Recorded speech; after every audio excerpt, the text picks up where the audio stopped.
या न्यूज बुलेटिनचे सहप्रायोजक आहेत गोकुळ.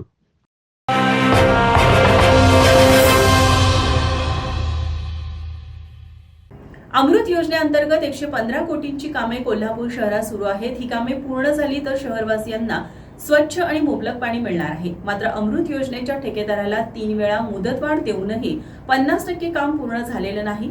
संबंधित ठेकेदाराला महापालिकेने ठोठावलेला दंडही त्या बिलातून वसूल केला जात नाही.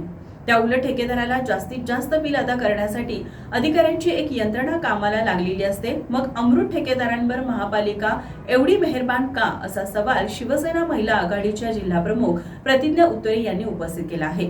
प्रतिज्ञा उत्तरे यांच्या नेतृत्वाखालील शिष्टमंडळानं त्या संदर्भात महापालिका आयुक्त के मंजुलक्ष्मी यांना निवेदन दिलं आहे. कोल्हापूर शहराला पाणी पुरवठा करणारी यंत्रणा जुनाट आहे. पाणी वितरणाच्या जलवाहिन्या जुनाट आहेत. परिणामी कळतेतून मोठ्या प्रमाणात पाणी वाया जाते. त्यासाठी अंतर्गत वितरण व्यवस्था बदलणं आवश्यक आहे. अमृत योजनेसाठी ठेकेदाराला 1 सप्टेंबर 2018 वर्क ऑर्डर देण्यात आली. 31 मार्च 2024 अखेर 4 वेळा मुदतवाढ देण्यात आली. त्यानंतरही मुदतवाढ दिली आहे. अद्याप काम पूर्ण झालेलं नाही. अमृत योजना पूर्ण झाल्यानंतर नागरिकांना थेट पाईपलाईनचं पाणी पूर्ण क्षमतेने मिळणार आहे. तब्बल 488 कोटींची थेट पाईपलाईन योजना मार्गी लागली.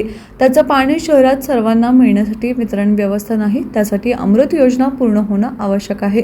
परंतु योजना रखडली आहे. योजनेअंतर्गत होणारी आणि अपूर्ण असलेली कामे 88 किलोमीटर जलवाहिन्या, प्रस्तावित पाण्याच्या उंच टाक्या, Samratnagar 13.50 lakh litres, Tarabai Park 13.10 lakh litres, Pondrenagar 13.50 lakh litres, पुईकडे 22 lakh litres, Shivaji Park 8 lakh litres, Bawada raw water 7 lakh litres, Aptenagar 18.30 lakh litres ही कामे अपूर्ण आहेत.